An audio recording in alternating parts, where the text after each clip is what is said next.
दोस्तों, एक महिला टीचर होती है। सारा दिन वो स्कूल में पढ़ाती। जब छुट्टी होता और रात को वो घर आती तो रातें गुजारना उसके लिए मुश्किल हो जाता। सारी रातें वो रो रो कर ही गुजार देती। दरअसल उसकी शादी के 1 साल बाद ही उसके पति की मौत हो जाती है और पति के मौत के बाद उसकी ज़िंदगी वीरान हो जाती है। उसकी ज़िंदगी एकदम सूना पड़ जाता है। अब उसका सहारा कोई नहीं था। हालांकि उसके ससुराल में सास ससुर थे, लेकिन जब उसके पति की मौत होती है तो सास ससुर भी यही कहते हैं कि जब बेटा ही नहीं रहा तो बहू से क्या लेना। अब उसे एक सहारे की सख्त ज़रूरत थी। ऐसे में एक उम्मीद की किरण भी जगती है, लेकिन उस शख्स की भी अपनी ही एक अलग परेशानी होती है। दोस्तों, आज की कहानी भावुक कर देने वाली कहानी है, तो आइए जानते हैं पूरी कहानी इस वीडियो में। पर वीडियो में आगे बढ़ने से पहले आप सभी से एक ही रिक्वेस्ट है कि वीडियो को लाइक कर दीजिए और चैनल को भी सब्सक्राइब कर दीजिए ताकि मेरा हौसला बढ़ता रहे। दोस्तों, मेरा नाम है तबस्सुम खातून और आप सभी का मेरे चैनल पर स्वागत है। दोस्तों, आज की कहानी है मध्य प्रदेश के बैतूल जिले की। मध्य प्रदेश के बैतूल जिले में ही एक लड़की रहती थी जिसका नाम था वर्षा। वर्षा एक पढ़ी लिखी लड़की थी और वो नौकरी किया करती थी। वर्षा एक प्राइमरी टीचर थी और स्कूल में बच्चों को पढ़ाया करती थी। बहुत ज़्यादा एजुकेटेड थी और बहुत ही समझदार लड़की और सुलझी हुई लड़की थी। सिंप्लिसिटी में अपनी ज़िंदगी गुजारा करती थी। माँ बाप की वो बहुत ही लाडली थी। जब उसकी नौकरी लग जाती है, शादी की उम्र भी हो जाती है, तो उसके माता पिता उसके लिए रिश्ता देखते हैं। उसी जिले में, बैतूल जिले के ही एक गांव में लड़का देखते हैं जिस लड़के का नाम होता है वरुण। वरुण भी नौकरी करता था। उसी लड़के से उसकी शादी हो जाती है। शादी के बाद वो अपने पति के साथ अच्छी खासी ज़िंदगी गुजारने लगती है। अपने पति से उसे किसी तरह की कोई शिकायत नहीं थी। वर्षा की शादी 2021 में होती है वरुण के साथ। वरुण भी इंटर कॉलेज का अध्यापक होता है। उसकी भी सैलरी काफ़ी अच्छी खासी होती है, लेकिन दोनों की पोस्टिंग अलग अलग जगह पर हो जाती है। इस वजह से दोनों अलग हो जाते हैं। सप्ताह में एक दिन ही दोनों एक दूसरे के साथ वक्त गुजारा करते थे। वर्षा की पोस्टिंग थी हरदा जिले में, तो वहीं वरुण का पोस्टिंग था खांडा जिले में। अब हफ्ते में एक दिन ही दोनों आते थे एक दूसरे के पास। दरअसल जो वरुण था, जब उसकी छुट्टी होती थी तो शनिवार को अपनी बाइक लेकर निकलता था और अपनी बीवी के पास पहुंच जाता था।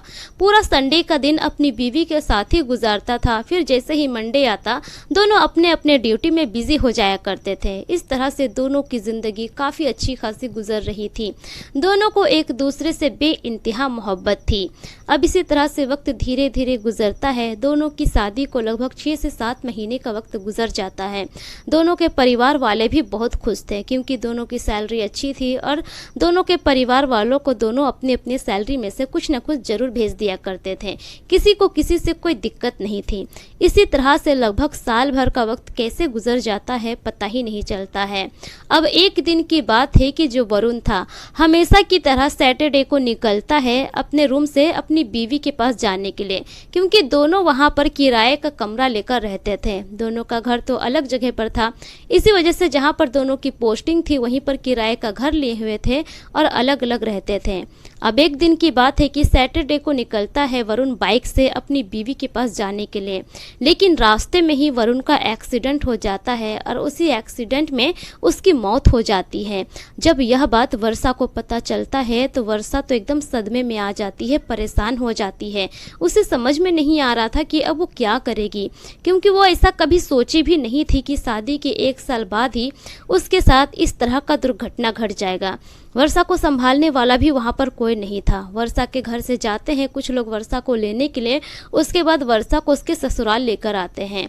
अब इधर जो वरुण की डेड बॉडी थी उसको भेज दिया जाता है पोस्टमार्टम के लिए। पोस्टमार्टम वगैरह होता है, उसके बाद डेड बॉडी को घर वालों के हाथों सौंप दिया जाता है। अब जो घर वाले थे किसी तरह से अपने आप को संभालते हैं। वरुण अपने माँ बाप का इकलौता बेटा था। उसके माँ बाप बड़े ही लाड प्यार से पाले हुए थे। वो लोग भी इस सदमे को बर्दाश्त नहीं कर पाते हैं, लेकिन किसी तरह से जितने भी समाज रिश्तेदार के लोग थे सभी आते हैं, वहाँ पर सहारा देते हैं और वो लोग बेटे का अंतिम संस्कार करते हैं। अब जब पति की मौत हो जाती है वर्षा की, उसके बाद वो 6 महीने के लिए छुट्टी ले लेती है स्कूल से। उसके बाद वो कुछ महीने अपने सास ससुर के साथ गुजारती है। उसके बाद कुछ महीने वो चली जाती है अपने मायके में गुजारती है। अब उसी तरह से धीरे धीरे वक्त गुजरता है। अब कितने दिनों तक वो छुट्टी भी ले सकती थी। 6 महीने का वक्त ऐसे ही गुजर जाता है। उसके बाद फिर से चली जाती है वर्षा उसी जगह जहाँ पर उसकी पोस्टिंग थी। किराए के मकान में रहने लगती है और वहीं से अपना ड्यूटी वो शुरू कर देती है। लेकिन अब पति के मरने के बाद वर्षा की ज़िंदगी वीरान हो गई थी। उसकी तो पूरी ज़िंदगी ही तबाह हो जाती है। वो ऐसा एक दिन नहीं होता जब वो अपने पति को याद नहीं करती, क्योंकि पति की यादें उसकी हर जगह पर थी। वो सारा दिन स्कूल में रहती, बच्चों को पढ़ाती। इस तरह से स्कूल में तो मन बहल जाता। वो स्कूल में किसी तरह से अपने आप को संभाल लेती। लेकिन जब वो घर आती, घर आने के बाद सारी रात वो रोती ही रहती। सारी रात वो अपने पति को याद करती और रोते रोते वो सुबह कर देती। अब इसी तरह से वक्त गुजरता है। वर्षा को संभालने वाला भी वहाँ पर कोई नहीं था और वो नौकरी छोड़कर जा भी नहीं सकती थी। कुछ दिन के लिए वो जाती है अपने ससुराल घूमने के लिए, लेकिन जब उसके सास ससुर वर्षा को देखते हैं तो वो लोग भी रोने लगते हैं। अब वर्षा के सास ससुर यही कहते हैं कि बेटा अब तुम यहाँ पर मत आया करो। जब भी तुम्हें देखता हूँ तो मेरे बेटे वरुण की याद आती है और जो पुराना घाव है वो ताज़ा हो जाता है। तुम यहाँ मत आया करो, बस वहीं रहा करो, अपनी शक्ल भी यहाँ पर मत दिखाया करो। इस बात से वर्षा को तो बुरा लगता है, लेकिन वो भी क्या कर सकती थी। अगर वो उसने अपना पति खोया है तो उन लोगों ने भी अपना बेटा खोया है। वर्षा अपने सास ससुर से कुछ नहीं कहती है। अब वो अपने ही जगह पे चली जाती है जहाँ पर वो किराए का मकान लेकर रहा करती थी और जहाँ से वो नौकरी किया करती थी। दोबारा वो अपने ससुराल नहीं जाती है। इसी तरह से लगभग और 6 महीने का वक्त गुजर जाता है, साल भर हो जाते हैं। सब अपनी अपनी जिंदगी किसी तरह से काट रहे थे। किसी का तो मन लगता नहीं था। सभी को वरुण की बहुत याद आती थी, लेकिन कोई एक दूसरे से कुछ कहता नहीं था। इसी तरह से वक्त गुजरता है। अब एक दिन वरुण का बुआ का बेटा अजय आता है शहर से। वरुण की बुआ का जो बेटा था अजय, वो बेंगलोर में रहकर एमटेक की पढ़ाई कर रहा था। स्टार्टिंग से वो बाहर पढ़ाई करता था और काफ़ी साल तक वो बाहर ही रहता है। अब जैसे ही उसकी पढ़ाई कंप्लीट होती है, उसके कुछ महीने के बाद उसकी नौकरी भी लग जाती है। अब जब उसकी नौकरी लगती है तो पहले मन बनाता है कि 4-5 महीने अपने घर में रहेगा, अपने माँ बाप के साथ सुकून की ज़िंदगी जिएगा, उसके बाद वो नौकरी ज्वाइन करेगा। इसलिए वो सारा सामान वगैरह पैक करता है और सीधे अपने घर आ जाता है। घर आने के बाद एक रात अपने माँ बाप के साथ रहता है। उसके अगले ही दिन निकल जाता है वो अपने मामा मामी से मिलने के लिए। उसके मामा मामी वरुण के मम्मी पापा ही होते हैं। जब वो अपने मामा मामी के घर में जाता है तो उस घर में एंटर करते ही अब उसकी भी आंखें नम हो जाती है, क्योंकि जब अजय क्लास 6 में था तब से ही वो अपने मामा मामी के यहाँ ही रहकर पढ़ाई किया था 12वीं तक की। तो बहुत पुरानी यादें जुड़ी हुई थी वहाँ पर, और पहले घर की रौनक ही कुछ अलग थी। जैसे वो घर के अंदर जाता है, अपने मामा मामी को देखता है, उसकी आंखें नम हो जाती है और उसके मामा मामी भी वहीं पर रोने लगते हैं। वो लोग फूट फूट कर रोते हैं, उन लोग की आंखें भी एकदम भीग जाती है। अब अजय किसी तरह से उन लोग को समझाता है और कहता है कि मामा मामी आप लोग इस तरह से क्यों रो रहे हैं। मैं यहाँ पर आप लोगों से मिलने के लिए आया हूँ, आप लोग का हाल खबर लेने के लिए आया हूँ। आप लोग इस तरह से रोएंगे तो मुझे भी अच्छा नहीं लगेगा, और वरुण भैया कहीं भी होंगे यह सब देखकर उन्हें भी बहुत बुरा लगेगा, तो प्लीज़ मत रोइए। उसके बाद किसी तरह से अजय अपने मामा मामी को समझाता है और चुप कराता है। उसके बाद बातचीत करता है और कहता है कि बताइए और क्या हाल है, घर में सब कैसा चल रहा है। अब वो लोग बातचीत करते हैं। बातों ही बातों में अब उसके मामा पूछते हैं कि बेटा तुम्हारी पढ़ाई का क्या हुआ। अजय कहता है कि मेरी पढ़ाई कंप्लीट हो गई है और नौकरी भी लग गई है। बस मैं चाहता था कि नौकरी ज्वाइन करने से पहले घर आकर कुछ महीने गुजार लूँ मम्मी पापा के साथ, बस इसीलिए आया हूँ और यही बहाने मैं आप लोगों से भी मिल लूँगा। उसके बाद फिर अजय कहता है कि भाभी कहाँ। अब जो उसके मामा थे वो कहते हैं कि वो यहाँ पर नहीं रहती है, दरअसल वो जहाँ पर उसकी पोस्टिंग है वहीं पर रहती है। हमने ही मना कर रखा है उसे इस घर में रहने से, क्योंकि जब भी वो हमारे सामने रहती है, मैं जब भी देखता हूँ उसे वरुण की याद आ जाती है, इस वजह से हमने उधर ही भेज रखा है। अब जो अजय था वो कहता है कि ये तो पता है मुझे, पर वो कितने महीने से घर नहीं आई है। उसके मामा कहते हैं कि लगभग 3 महीने हो गए, 3 महीने से घर नहीं आई है। अजय कहता है कि मामा आपको ऐसा नहीं करना चाहिए था। अब भाभी भी अकेली है, उनको भी भैया की बहुत याद आती होगी, ऐसे में आप तीनों को ही एक दूसरे का साथ देना चाहिए था, और वैसे भी तो ज़्यादा लोग इस घर में है ही नहीं। उसके बाद अजय कहता है कि मामा अगर आपकी मर्जी हो तो क्या मैं भाभी को लेकर आ सकता हूँ। अब उसके मामा कहते हैं कि ठीक है बेटा, इसमें मुझे कोई दिक्कत नहीं है, तुम जाकर ले आओ उसे। अब जहां पर वर्षा रहती थी उसके ससुराल से लगभग 50 से 60 किलोमीटर की दूरी थी। अजय कहता है कि मामा मैं जा रहा हूं अपनी बाइक से और भाभी को लेकर आऊँगा। उसके बाद वो अपना बाइक स्टार्ट करता है और फिर चला जाता है। लगभग वहां पहुंचने के बाद अब जो अजय था वर्षा को फ़ोन करता है और फ़ोन करके कहता है कि भाभी मैं अजय बोल रहा हूँ। वर्षा भी पहचान लेती है और कहती है कि क्या बात है कहिए। अजय कहता है कि मैं आपके पास आ रहा हूँ आपसे मिलने के लिए, आप अपने घर का एड्रेस दीजिए। उसके बाद वर्षा एड्रेस दे देती है। उसके बाद फिर वरुण कहता है कि भाभी एक वादा कीजिए तभी मैं आऊँगा। वर्षा कहती है कि कहिए ना कौन सा वादा करना है। अजय कहता है कि आप मुझसे प्रॉमिस कीजिए कि जब मैं आपके पास आऊँगा तो आप मुझे देखकर नहीं रोओगी। अब यह बात सुनकर वर्षा रोने लगती है। किसी तरह से वो अपने आप को संभालती है। उसके बाद कहती है कि ठीक है आप जल्दी से आ जाइए। अब उसके आधे घंटे के बाद ही अजय पहुंच जाता है वर्षा के घर। जब उसके घर पहुंचता है तो वर्षा इशारा करती है बैठने के लिए। अजय बैठ जाता है। उसके बाद अजय वर्षा से बातचीत करने लगता है और कहता है कि क्या हाल है भाभी, आप कैसी हो। वर्षा कहती है कि बस किसी तरह से चल रहा है, हाल जो है आपको तो अच्छे से दिखाई दे ही रहा होगा। और कैसा हाल होगा जिसकी शादी के 1 साल बाद ही जिसके पति की मौत हो गई हो, वो किस हाल में रह रही होगी। अजय कहता है कि भाभी इस बात का मुझे बहुत दुख है, लेकिन क्या कर सकते हैं, होने को तो कोई टाल नहीं सकता है ना, जो होना था वो तो हो गया। लेकिन अब ऐसे हालत में आपको खुद अपने आप को संभालना होगा। और आप घर क्यों नहीं जाती है, घर जाना चाहिए, वहाँ पर आपके सास ससुर हैं, मेरे मामा मामी हैं, उन सब के साथ रहिए, मिलिए जुलिए, बातचीत करिए, उन लोगों को भी अच्छा लगेगा। अब वर्षा कहती है कि क्या करूँ, उन लोगों ने ही मना कर रखा है, अगर मैं उन लोगों के सामने जाती हूँ तो वो लोग कहते हैं कि उनको वरुण की याद आती है। अब ऐसे में मैं क्या कर सकती हूँ, आप ही बताइए। उसके बाद अजय कहता है कि हाँ अब इसमें कर भी क्या सकते हैं, अगर मामा मामी ही यही चाहते हैं तो यही सही।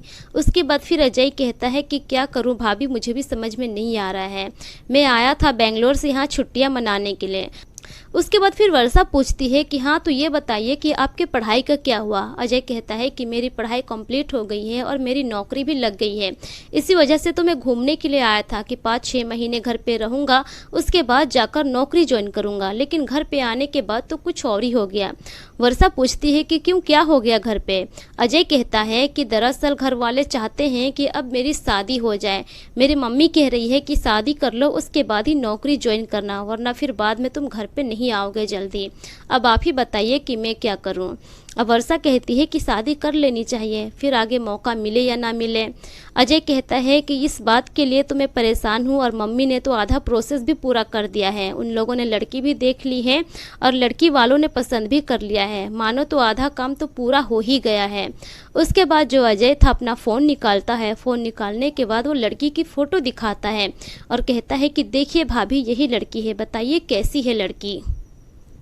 अब जब वर्षा लड़की का फ़ोटो देखती है तो कहती है कि लड़की तो बहुत अच्छी है, आप दोनों की जोड़ी काफ़ी अच्छी जमेगी।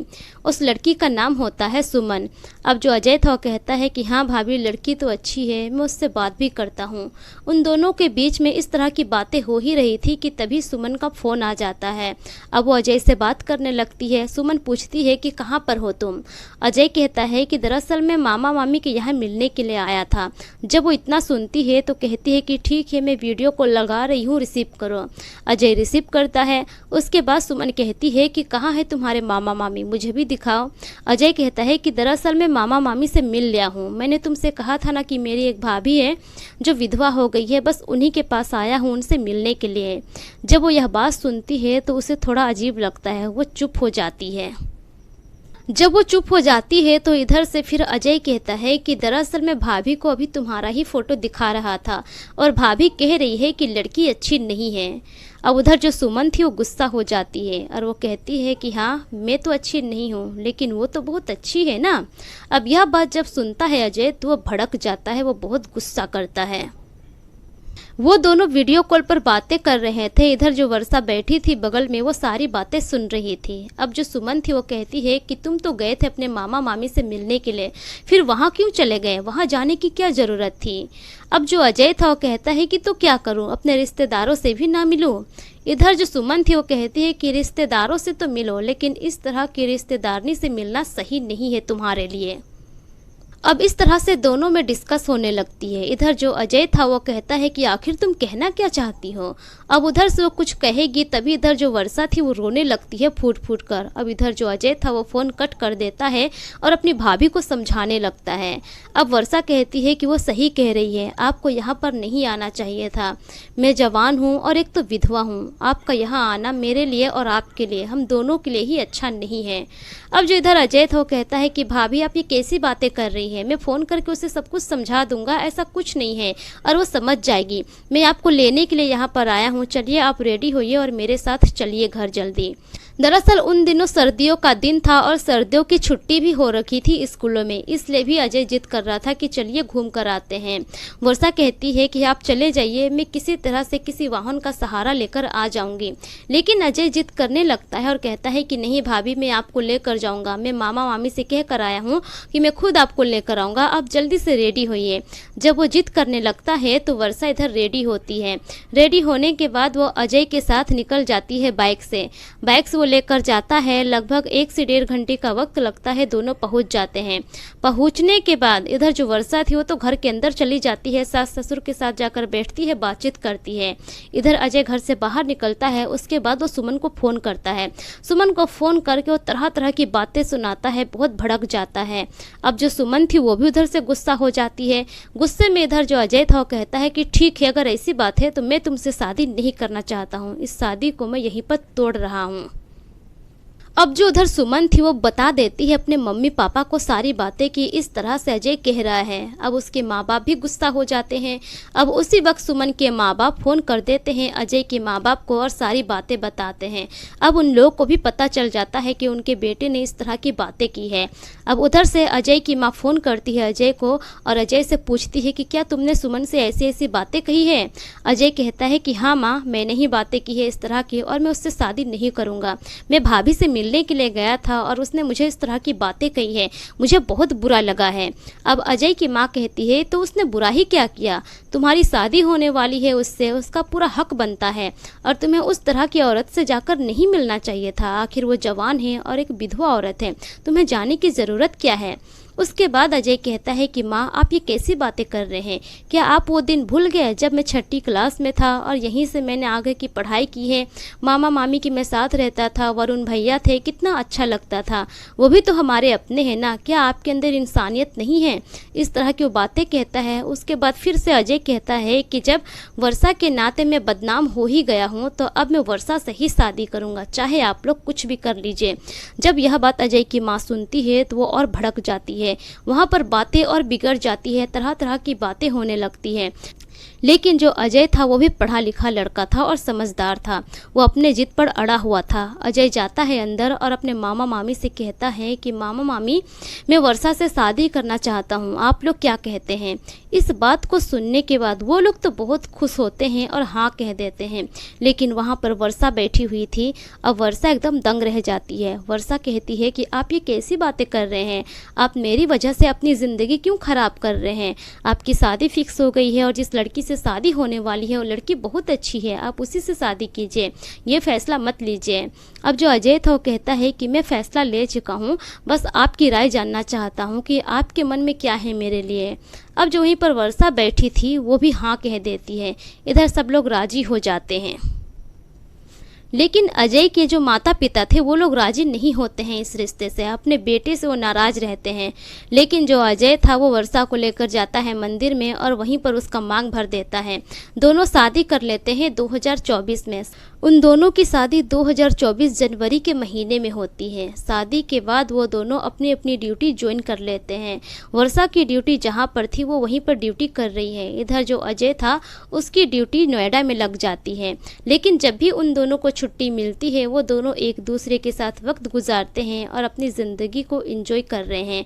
आज भी वो दोनों एक दूसरे के साथ बेहद खुश हैं और हंसी खुशी ज़िंदगी गुजार रहे हैं। शादी के बाद अजय अपना घर भी छोड़ देता है, अपने मामा मामी के साथ ही रहता है। और दरअसल जो अजय था उसके और भी 2-3 भाई थे, तो इस वजह से भी अजय को ज़्यादा टेंशन नहीं होती है। लेकिन माँ बाप कब तक नाराज़ रहेंगे, आज नहीं तो कल उसके भी माँ बाप मान ही जाएंगे। तो दोस्तों, आप लोगों को क्या लगता है कि अजय के माँ बाप उसको अपनाएंगे? क्या अजय को माफ़ करेंगे? और अजय ने जो फैसला लिया, क्या उसने सही लिया या गलत लिया? कमेंट सेक्शन में ज़रूर बताएं। और दोस्तों, आप लोगों को यह कहानी कैसी लगी, अपने अपनी राय कमेंट सेक्शन में ज़रूर दीजिए। और ज़रा भी अच्छी लगी तो अपने दोस्तों के साथ भी ज़रूर शेयर करें। दोस्तों, यह एक सच्ची घटना से प्रेरित काल्पनिक कहानी है। इस कहानी में सभी पात्र के नाम बदल दिए गए हैं। मेरा मकसद किसी के भी भावनाओं को ठेस पहुंचाना नहीं है। मिलेंगे फिर एक नई कहानी के साथ, तब तक के लिए शुक्रिया। जय हिंद।